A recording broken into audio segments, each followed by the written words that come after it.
Now there is something I am going to show you that you need to be aware of when you're pairing cuddle with flannel. Cuddle does not shrink. So if you do this, whether you use cuddle or you use fleece, fleece doesn't shrink, cuddle doesn't shrink. However, flannel does. Typically when you do a rag quilt, you don't have to worry about washing the flannel, you can just get started. But when you're pairing it with something that does not shrink, you have to wash it before you begin. You want to wash your flannel, and I'm going to show you why.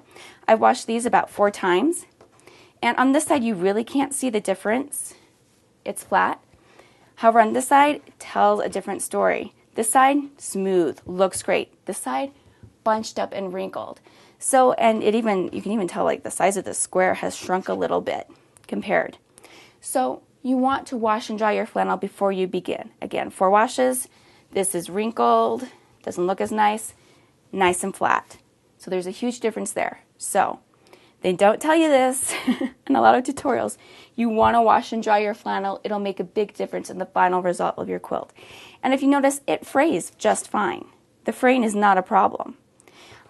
However, the wrinkling is a problem.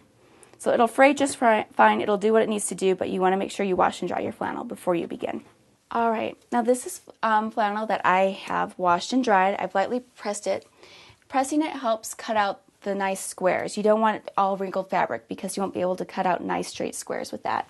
It takes a little bit of time, but trust me, this quilt is so easy. It is worth the extra little bit of time to have it turn out properly.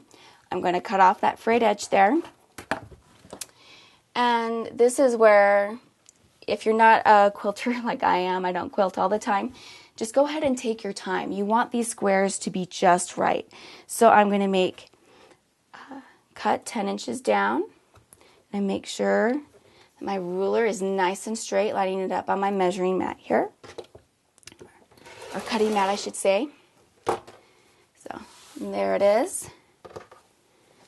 And while I'm here, I'm just going to finish cutting all of this out.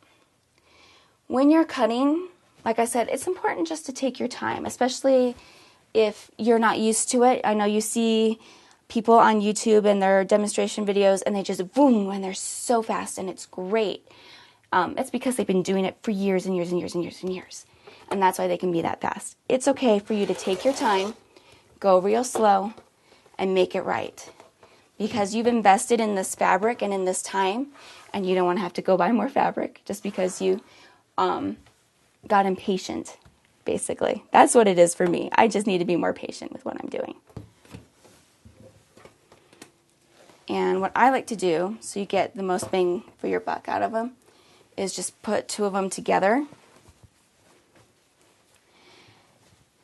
And then you're going to cut more. Now, if you're unfamiliar with working with fabric, if this is your first time working with fabric, you see this right here, it's the selvage, it's not part of it, get rid of it, not part of your quilt, not even for fraying, because it's actually even a little bit sometimes texture than the rest of your fabric. You don't want that part of your quilt.